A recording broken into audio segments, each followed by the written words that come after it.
Bienvenue à tous. Attention, chien méchant. Quand on voit cette pancarte-là, c'est comme une mise en garde. Tu sais pas quelle sorte de chien tu vas rencontrer. Le maître de la maison a écrit attention, chien méchant. Quand tu vois une pancarte de même, ben tu te méfies, tu fais attention. Parce que justement, ça attire ton attention. Et aujourd'hui, on va aller voir dans le livre de Philippiens, au 3e chapitre, le verset 2. On va voir que l'apôtre Paul a posé une pancarte pour que on se méfie. Parce que tout autour de nous, il y a des chiens méchants. Et c'est ce qu'on voit dans Philippiens 3, le verset 2, regardez bien. Il dit, prenez garde aux chiens. Prenez garde aux mauvais ouvriers. Prenez garde aux faux circoncis. Prenez garde. Faites attention.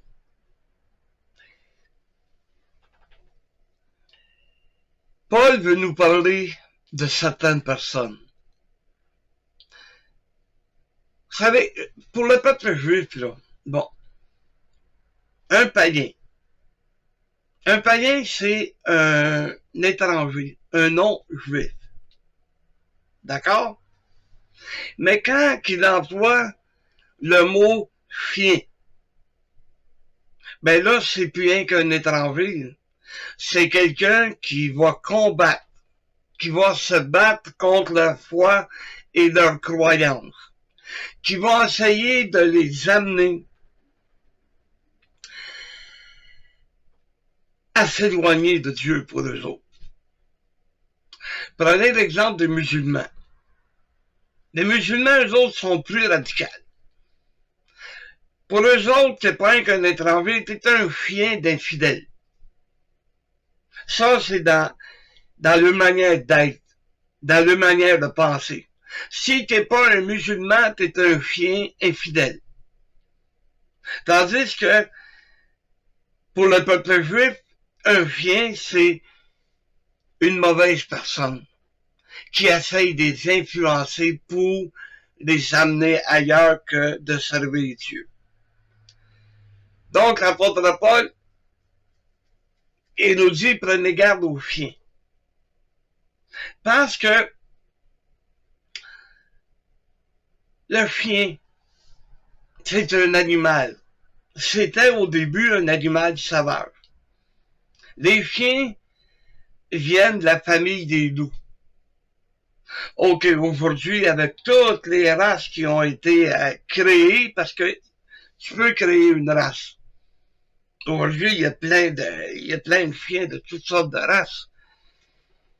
C'est des gentils toutous. À part de quelques fous là, qui élèvent là, des chiens de combat, qui élèvent des chiens pour attaquer. La plupart des gens qui ont des chiens, ce sont des gentils toutous à la maison, qui branlent la queue lorsqu'ils voient 2 mètres arriver. Il y en a qui les prennent pour des bébés. Il y en a qui pensent qu'ils sont intelligents parce qu'ils font toutes sortes de trucs. Bon, peu importe.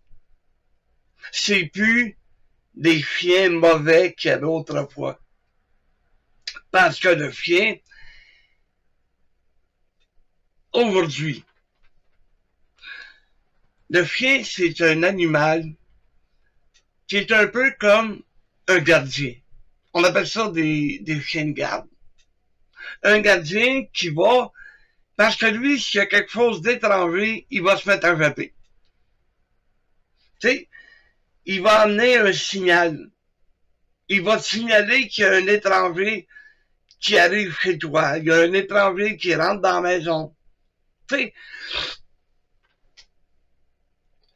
il va frapper. parce qu'il sent qu'il y a peut-être... Pour lui, c'est un danger. Quand tu rentres dans une maison, et qu'il y a un petit chihuahua, il va rien frapper. Il peut pas faire plus que de frapper, là. Tu peux le pogner à la gorge, puis l'étouffer, là. Bon. Mais si tu pognes un berger allemand qui se met à frapper après toi, puis qui s'avance, puis qui fonce sur toi, wow, c'est pas pareil, là. Il fait pas un frapper, là, il peut t'attaquer.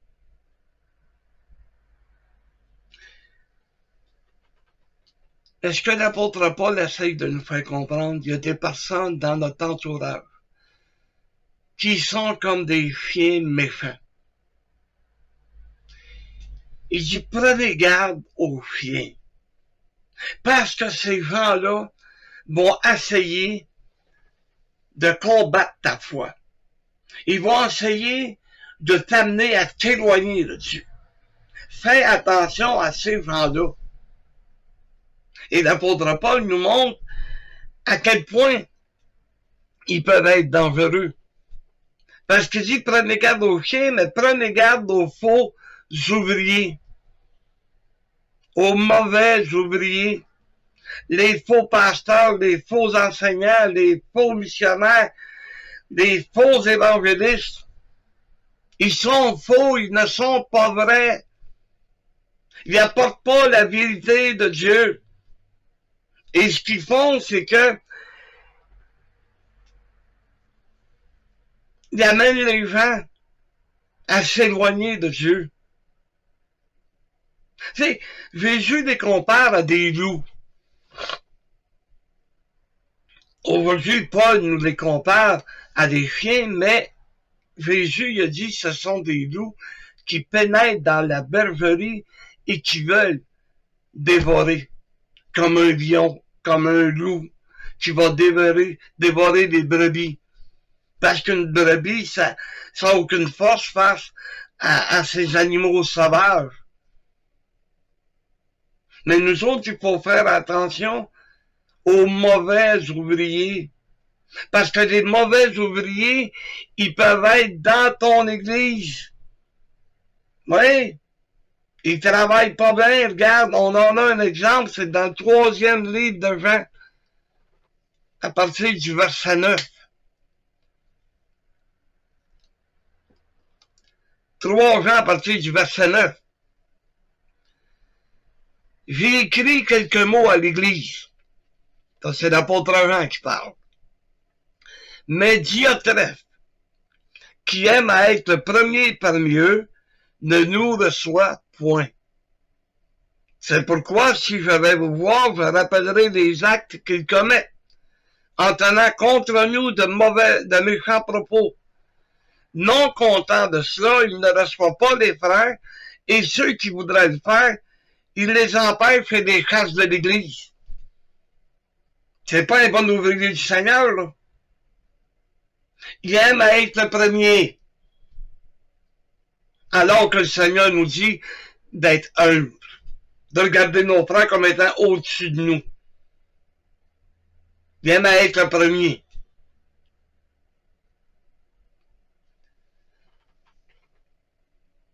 Il ne veut pas recevoir l'apôtre Jean. Un apôtre du Seigneur Jésus. Un apôtre qui est rempli d'amour. Un apôtre qui peut leur apporter de bonnes nouvelles, qui peut leur apporter de beaux enseignements. Ben, il ne veut pas y recevoir. Pourquoi? Parce que regarde ce que l'apôtre Jean dit. Si je vais vous voir, là, je vais rappeler des actes qu'il commet. Je vais vous rappeler tout ce qu'il fait pas bien. Tout ce qu'il fait mal. Je vais vous le rappeler. Hey, et non content de porter des méchants propos, d'apporter des choses mauvaises, apporter du murmurage, peut-être des choses qui ne sont pas vraies. En plus de ça, ben, ils chassent les membres qui veulent le recevoir. Des membres de l'Église qui aimeraient ça recevoir l'apôtre Jean. pour entendre les belles choses qu'il aurait à dire, pour entendre les témoignages de son œuvre évangélique.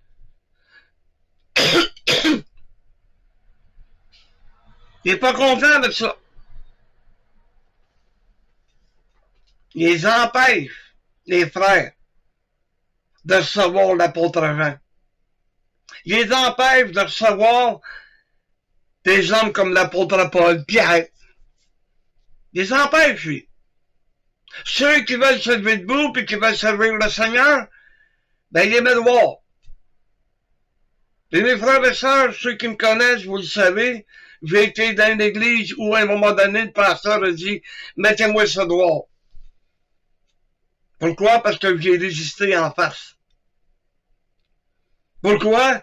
Parce que j'étais dérangeant. Parce que tout ce qu'il essayait de faire qui était pas bien, ben moi, je le déclarais à l'église. Il a voulu m'emmener dans un endroit, ceux qui s'en souviennent à l'église du Bonheur, il y avait un endroit qu'on appelait la chambre des broyards.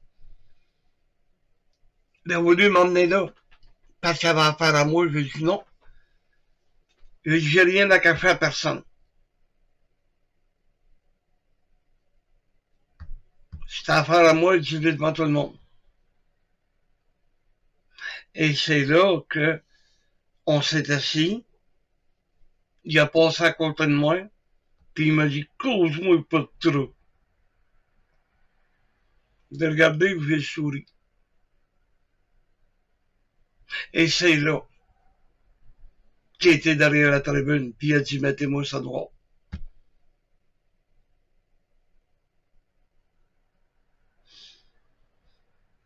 Et l'église, qui avait une certaine crainte de cet homme-là, une certaine peur, a voté, puis ils m'ont mis dehors. Ouais. Et pourtant, j'ai jamais causé de trouble à qui que ce soit. J'ai jamais causé de trouble à aucune église. Au contraire, j'ai aidé toutes les églises que j'ai pu aider. Les empêchait. Quelques semaines après, ben, il y a 13 personnes, 13 membres de l'église qui sont arrivés chez nous en courant. Eux aussi, ils venaient d'être mis dehors. Mettez-moi ça dehors. Pour quelle raison? Parce qu'il y en a un qui a dit, hey, je suis tanné de ces menteries. Oh, qu'il n'a pas pris, le monsieur. Moi, ça me dérange pas, ça me passe du fibre sur la tête. On est tous partis. On a été à l'église l'Arc-en-Ciel. On a vécu quelque temps avec eux autres. Ils m'ont donné un licenciement pour que je puisse prêcher la parole de Dieu. On a ouvert une mission, moi et Frère Boyau.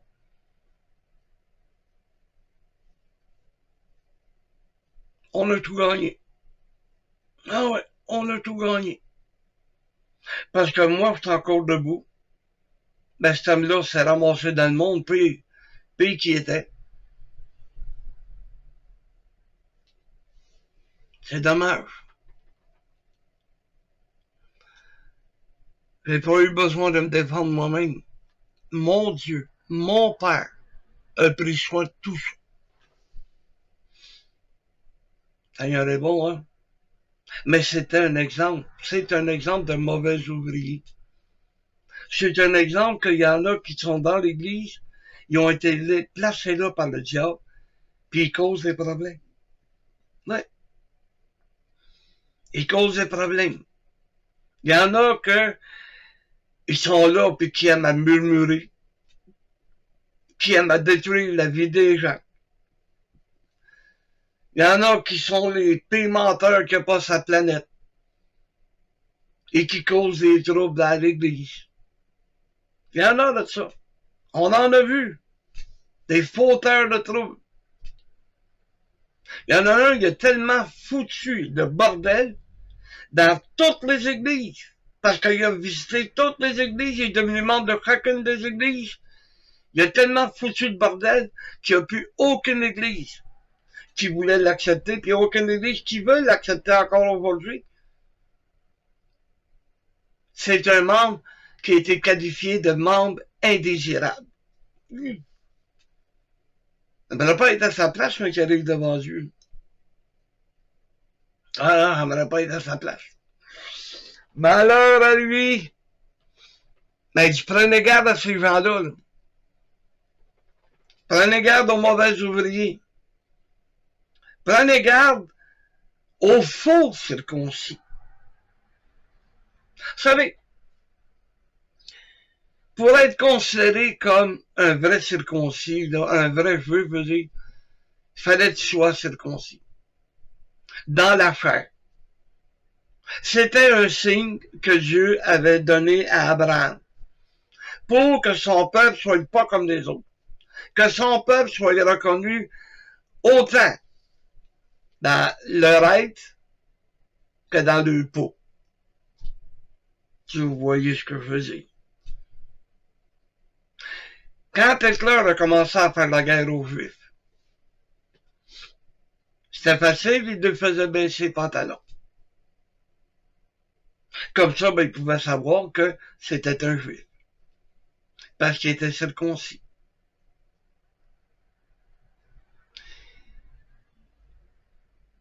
Mais l'apôtre Paul, c'est dans Romains 2, le verset 28, nous enseigne que le Juif, et ce n'est pas celui qui en a les dehors, et la circoncision, ce n'est pas celle qui est visible dans la chair. Mais le Juif, c'est celui qui l'est intérieurement. Et la circoncision, c'est celle du cœur. Selon l'esprit et non selon la lettre. C'est-à-dire non selon la loi. La louange de ce Juif ne vient pas des hommes, mais de Dieu. Donc, je suis un Juif, mais intérieur. La circoncision n'est pas dans ma chair. Il n'est pas peur, elle n'est pas là. C'est celle de mon cœur. La circoncision, c'est là que Jésus est entré dans mon cœur. Par cette circoncision. Je suis un Juif, mais intérieur. Je n'ai pas l'extérieur d'un Juif. Et il y en a plusieurs des sortes de Juifs. Il y en a avec des boudins. Il y en a qui ont des gros chapeaux. Ils se promènent avec un manteau long, noir. En tout cas. Quand tu en rencontres un, tu sais que c'est un Juif. Pour la plupart. Mais j'ai pas cette apparence. Tu sais, j'ai même pas l'apparence d'un chrétien. Parce qu'à quoi que ça ressemble un chrétien? C'est dans son intérieur que tu peux voir un chrétien. Pas dans son extérieur. Parce que dans l'extérieur, il y a tellement d'hypocrisie. Il y a tellement d'hypocrites que tu peux pas savoir à quoi ça ressemble un chrétien de l'extérieur. Un chrétien intérieur, lui, excusez, lui, il va travailler. Lui, il va faire les œuvres de Dieu. Il va faire le travail que Dieu l'appelle. Comme ça, ben, par ses gestes, tu vas pouvoir savoir que c'est un chrétien. Mais pas selon son apparence.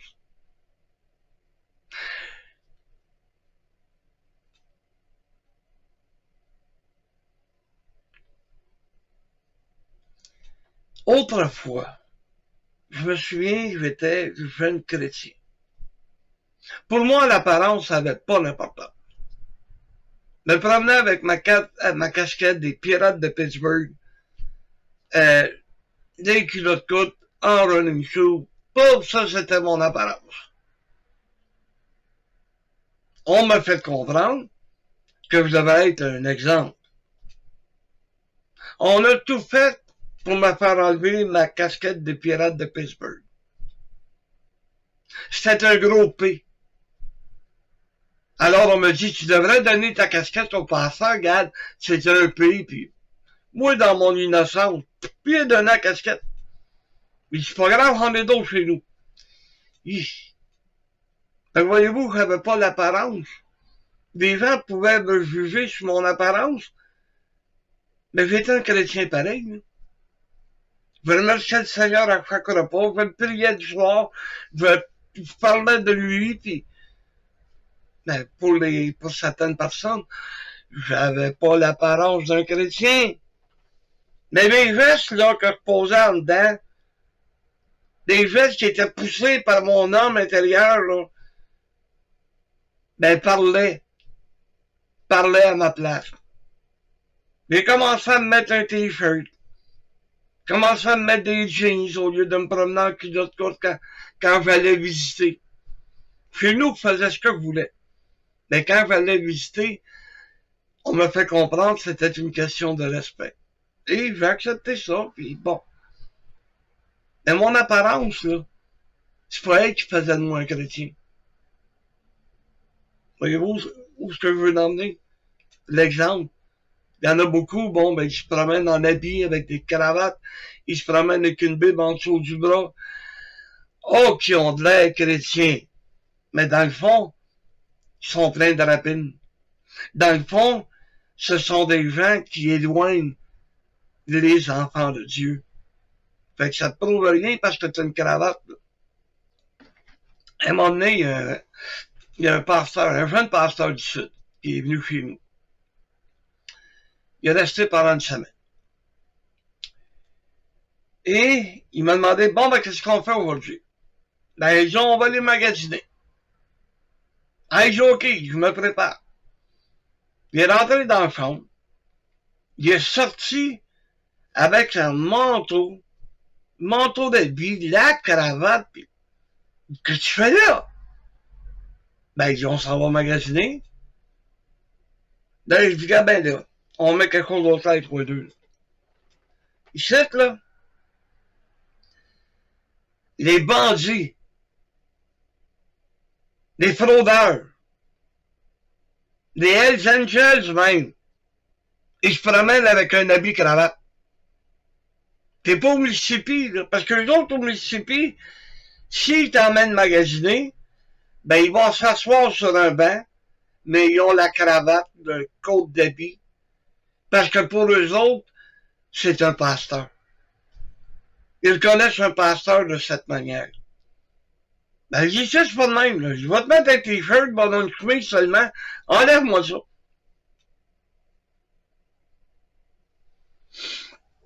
Ben, pour eux autres, là, c'est très, très, très important. Ils ont été habitués de même.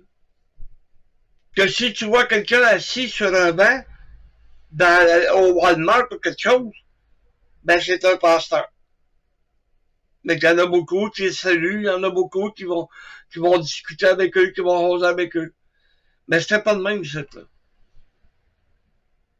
C'est des gestes que tu vas poser, qui vont montrer que tu es un enfant de Dieu.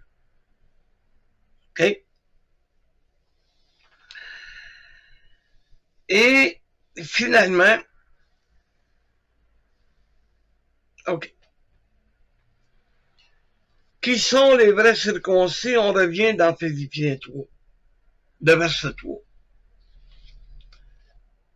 Car les circoncis, c'est nous qui rendons à Dieu notre culte par l'Esprit de Dieu, qui nous glorifions en Jésus-Christ et qui ne mettons point notre confiance en la chair.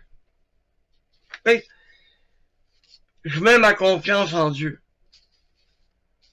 Parce que ma chair est faible, première des choses. Ma chair est vouée au péché. Ma chair est attirée par le péché, puis la chair me fait tomber dans le péché. Donc, si je veux vraiment glorifier Dieu, c'est en mettant ma confiance en Dieu. Parce que Dieu est là. Parce que Dieu mérite qu'on le glorifie. Parce que Dieu mérite que notre culte ou notre service soit offert à Dieu. Je peux pas me fier sur moi-même. Parce que je suis trop faible.